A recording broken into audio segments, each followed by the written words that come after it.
Hey, we're talking about Bitcoin today and how it impacts your 401k. We have resident expert Chris Costello, CEO and co-founder of Bloom. So Bitcoin, or cryptocurrency effectively, is a new form of currency that's not backed by any central government or institution. And a lot of people think that this new form of cryptocurrency will potentially lead to a new medium of monetary exchange. Bitcoin has gone from about $800 to like $18,000 in 12 months. This reminds me a little bit about how some of the dot-com stocks were working in the late 1990s. I remember when Yahoo stock in 1999 got up to like 400 and some odd dollars a share. And everybody was talking about, should we be buying Yahoo? Should we be buying AOL stock at the peak back then? And all these people are clamoring in some cases to buy this.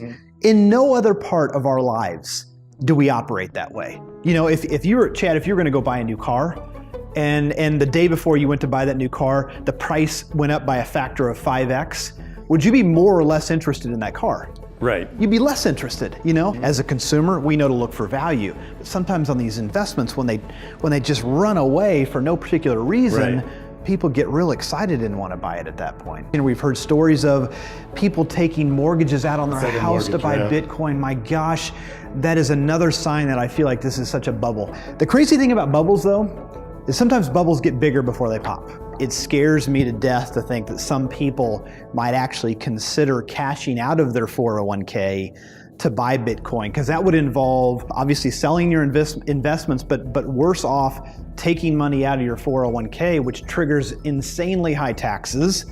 So you've got 10 grand, you take that out, pay taxes on it, you got 6 or 7 grand left over, then to go buy something incredibly speculative based solely on some type of a guess or prediction that the price is going to rise in value. There's no fundamental value underlying this currency. When you buy shares of stock, when you buy a share of Apple stock, you're getting a fraction of the company Apple. There's something behind that money. When you've invested in bonds, you're getting some stored wealth in that. That is not the case in cryptocurrency. But I would just say be very, very careful. It's something that could really, devastate a retirement if you're talking about cashing out of your 401k to go into something like this. Hey, thanks Chris for joining us. Give us some information on Bitcoin. I thought it was helpful. You out there, clients, you have access to a financial advisor here at Bloom for independent advice.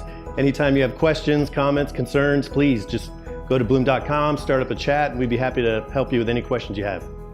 Hey, if you found this video helpful, please pass it on, share it with your friends, family, coworkers, Grandmothers, dog walker, whoever.